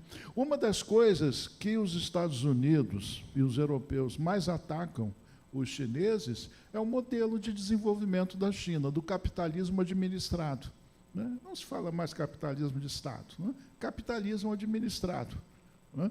Os norte-americanos defendem, né, o capitalismo de livre concorrência, de mercado, né? Que, como nós sabemos, não tem livre concorrência nenhuma, não tem, né, livre mercado, coisa nenhuma. O mercado é oligopolista, né? O Lenin já dizia isso, né? Em 1916, o Keynes, né? Logo depois, disse a mesma coisa. Então, isso é conversa fiada, né? Então, o problema é o seguinte: é muito cômodo, né, acusar os chineses de imperialistas, de neocolonialistas, não é? E nós assumirmos uma posição de vítimas, né? Quer dizer, pobre de nós que os chineses vêm e fazem um grande projeto no porto, etc. e tal, como se não fosse nossa responsabilidade, né, negociar isso.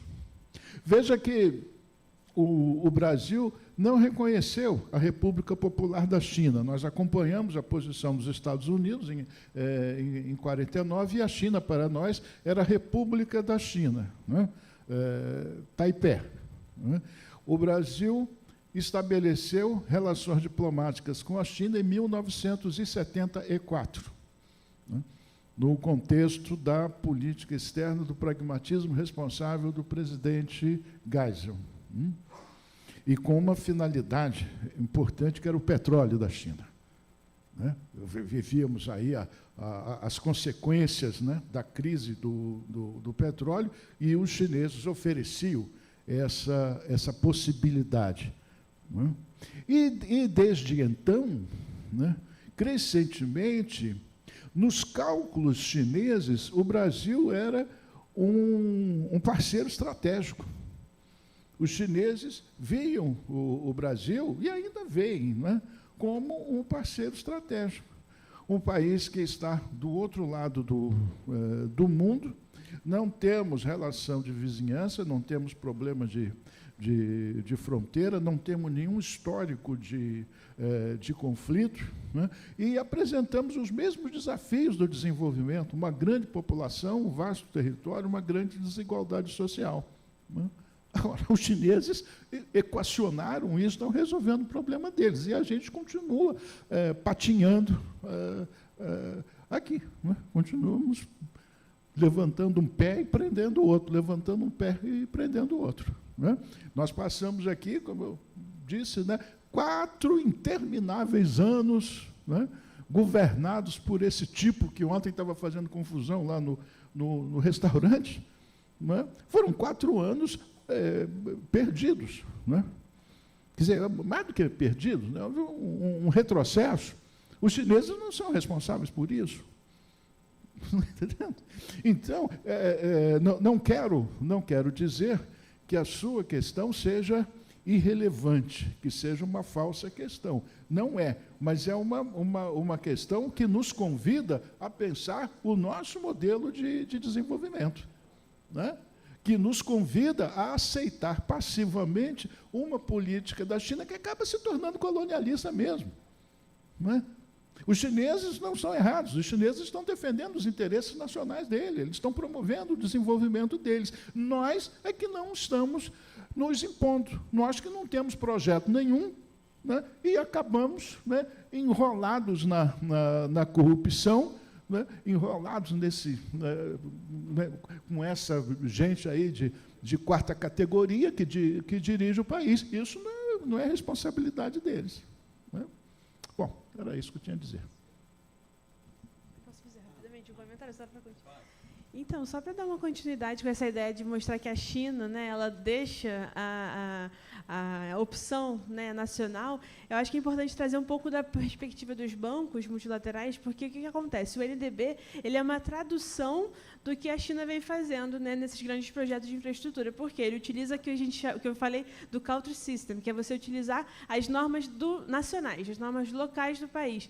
E, com isso, você repassa a responsabilidade, né, de todos esses impactos, de todas as possibilidades de impactos socioambientais para a lei local, a lei nacional. E, com isso, a gente vê todos os problemas que, né, o professor falou sobre Porto Açu, né? Então, eu acho que a gente tem que repensar, né, mostrar que, realmente, a China está fazendo isso, é uma estratégia dela, mas a gente precisa também pensar que a nossa lei também está limitada em alguns pontos. Então, a gente precisa não só pensar no projeto estratégico, né, de tentar fugir daquela dependência econômica, mas também pensar em como melhorar os possíveis impactos ambientais com uma lei mais forte, né, que não deixe isso acontecer. Só para complementar, se você quiser. Com licença, aí atrás, você poderia colocar o terceiro slide da minha apresentação? É que eu apanhando, pulei. É um momento de merchandising, bem chinês aqui. Não, o que eu gostaria de falar, não, terceiro. Não, são as minhas publicações, aí. Então é interessante, porque eu participei desse livro, que foi publicado pela Stanford University Press, saiu no final do ano passado, e é um livro muito interessante, porque ele não é escrito só por acadêmicos, são líderes de organizações sociais, são pessoas do setor privado, tem todo tipo de pessoas que escreveu um livro sobre a questão da roda da seda na América Latina. E eu tenho que dizer que eu tive a felicidade e a oportunidade de ir 2 vezes na China. Então, primeiro que na China os chineses são extremamente gentis. Você nunca não vai chegar na China, não vai ter tempo ruim, porque eles são extremamente gentis. Mas o que eu aprendi na China, e eu acho interessante que nunca ninguém me perguntou, se você tem pessoas que vão, inclusive a segunda vez foi a convite de um evento do BRICS. E nunca ninguém me perguntou do governo brasileiro o que você achou. Foi lá na China, teve conferência, falou com os cientistas, viu os casos do Partido Comunista, e tu achou o quê? Né? Nunca ninguém me perguntou. Então, eu vou contar para vocês o que eu achei. A China, primeiro, é um país impressionante. Eu fui em Shenzhen, que em 1970 era uma vila de pescadores de 800 habitantes, e hoje é uma metrópole de 30 milhões, que ainda para eles é uma cidade pequena. Mas o mais importante foram as discussões que eu tive com os cientistas chineses e com o que eu vi da liderança chinesa. Em termos de adaptação climática, principalmente naquela região de Shenzhen e Hong Kong, que estão um do lado do outro, ali por entre os tufões, né? Os grandes tufões entram por aquela região. Eles já estão com estruturas preparadas ou em preparação para a construção para 3 décadas, porque eles sabem o que vai acontecer. Enquanto isso, eu tenho uma aluna fazendo uma dissertação sobre nenhuma política sobre a adaptação climática no Brasil. E eu tenho que dizer que eu fiz com um aluno que acabou de defender uma simulação de inundação de São João da Barra, de acordo com um cenário pessimista e otimista. E a conclusão que a gente chegou, que o Porto do Açu vai ser inundado. Se o Porto do Açu vai ser inundado, o Porto Central será inundado, o Porto de Vitória será inundado, se mantido as taxas de degelo que estão acontecendo na Antártida nesse momento. E o Brasil sabe o que sobre isso? Absolutamente nada. Porque o governo Lula, até agora, não começou nenhuma discussão séria sobre a adaptação climática, e eu não sei nem o que a ministra Marina Silva está fazendo sobre isso. Mas os chineses sabem, e provavelmente sabem sobre nós também. Então, eu acho que essa discussão sobre a China tem que ser feita com muito cuidadosa, porque o William está certo que os problemas do Brasil são problemas do Brasil.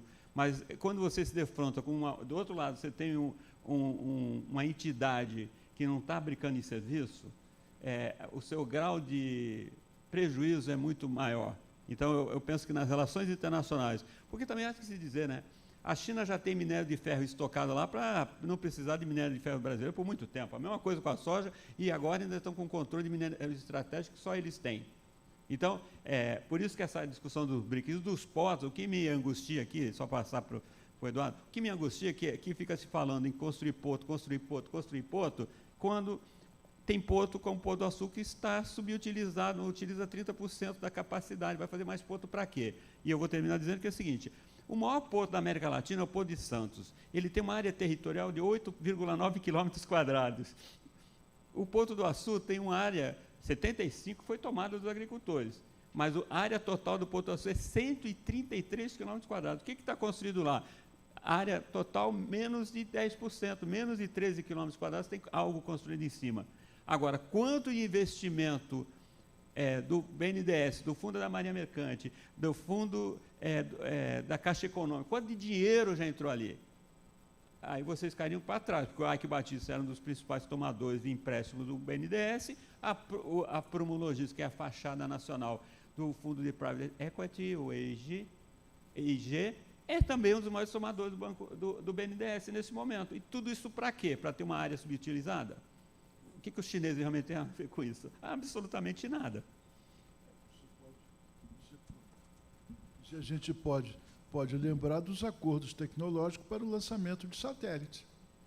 Começamos no mesmo patamar e os chineses já chegaram à Lua, né? E nós continuamos aí no mesmo lugar. A culpa é dos chineses? Essa é...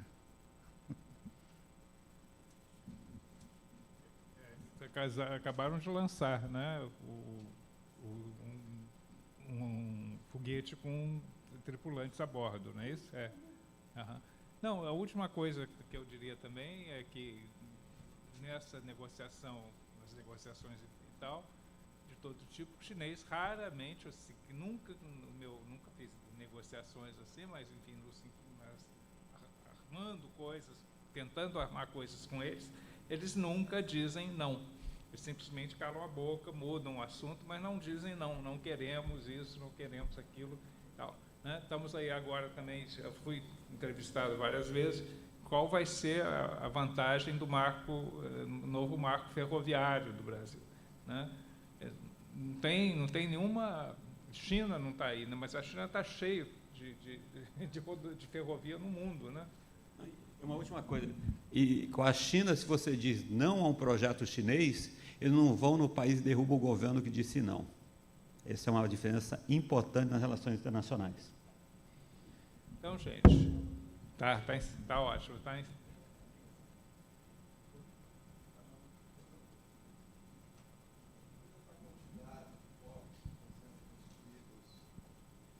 No mundo inteiro, independente do país e da região,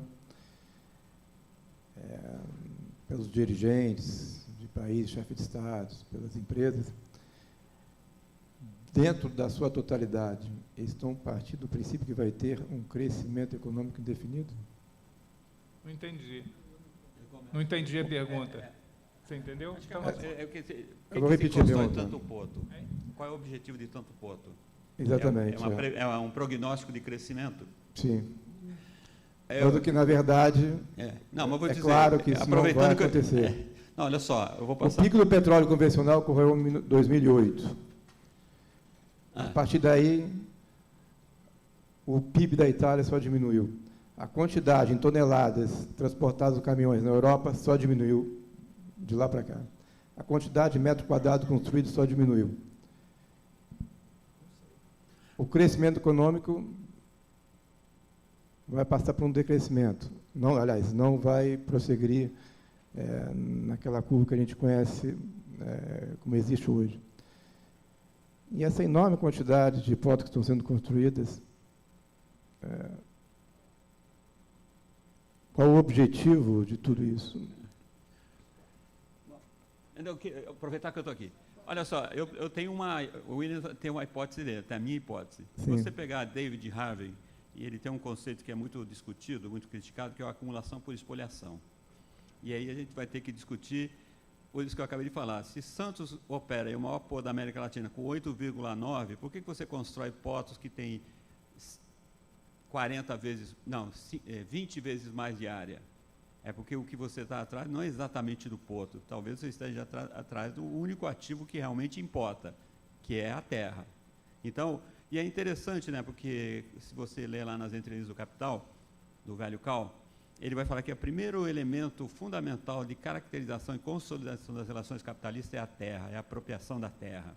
Então, muitas vezes a gente explica essa grande quantidade de terra tomada não pelo porto em si, mas o que ele se aposta em termos de dinamização capitalista.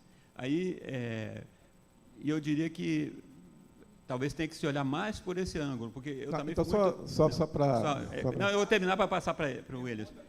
Não, olha só. Então, deixa eu só terminar. É que eu quero terminar e passar para o Williams.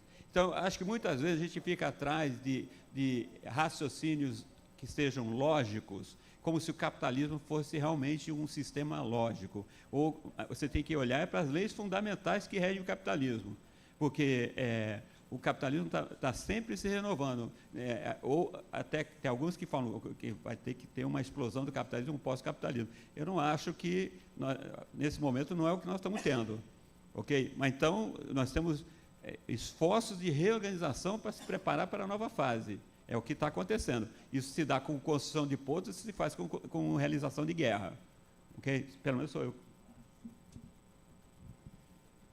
Lembro aqui uma passagem muito interessante, porque esse dinamismo econômico da China teve início em 1978, sob a liderança do Deng Xiaoping, né, quando anunciou, né, o projeto das 4 modernizações. E o Deng Xiaoping saiu pelo mundo, né, a falar sobre a abertura da China. E quando ele esteve na França, em Paris, um repórter, numa entrevista coletiva, perguntou a ele: então, senhor Deng, agora vai ser possível os chineses saírem da China? Né? E o Deng, então, respondeu: mas vocês queriam chineses por aqui? Ora, quantos milhões vocês querem? A discussão que eu tinha proposto era de outra natureza. Então, é isso que nós estamos vivendo. Veja, o centro dinâmico da economia se deslocou do Atlântico para a bacia do Pacífico. A economia indiana hoje é a economia que mais cresce, a economia mais dinâmica. A economia chinesa ultrapassou a economia dos Estados Unidos. Então, isso significa o seguinte, que o padrão de desenvolvimento, o padrão econômico-social da China se elevou dramaticamente. A China, nós tínhamos, lá nos anos 70, a gente tinha pena dos chineses, não é? E se elevou dramaticamente. Então, é necessário, né, alimentar a China. A China está passando hoje. Veja, nós orgulhosamente agora orgulhosamente nós ostentamos, né, a condição de principal celeiro do mundo. Isso vinha sendo repetido, né? Os militares lá daquele Instituto Vilas Boas produziram um relatório prevendo que em 2030 vamos ser uma potência agrícola. Então, os chineses estabelecem, o que eu quero dizer, enfim, é que os chineses espalham esses portos todos pelo mundo, porque o desenvolvimento deles exige, né, uma quantidade impressionante de alimentos para 1 bilhão e 400 milhões de habitantes. O parque industrial deles exige muito petróleo. Até 1994, eles eram autossuficientes em petróleo. Hoje, eles dependem da importação de petróleo e dependem da importação de matérias-primas. Em suma, eles têm um projeto hegemônico. Eles têm um projeto hegemônico. A diferença do projeto hegemônico deles para o projeto norte-americano, né, é que eles, como eu disse, defendem a soberania dos Estados, eles se preocupam com o desenvolvimento da periferia. Desenvolvem um raciocínio parecido com o da Inglaterra no século XIX. A Inglaterra, no século XIX, tinha uma posição tão superior a todos os demais que os ingleses nunca desenvolveram nenhuma política de bloqueio do desenvolvimento econômico dos outros países, né? Inclusive, quando algum país se desenvolvia, os ingleses ajudavam porque acreditavam, né, que o desenvolvimento dos outros, né, aceleraria ainda mais o seu próprio desenvolvimento. Foi o que eles fizeram com o Japão, por exemplo, né? Então, a segunda revolução industrial, a revolução tecnológica, que os colocou em pânico, né? Mas, durante o século XIX, os ingleses não se preocupavam em bloquear o desenvolvimento dos outros. E o comportamento da China hoje é esse. Eles querem se desenvolver e não bloqueiam o desenvolvimento dos demais. Agora, cabe a nós escolher, né, o lugar que a gente quer nisso, né?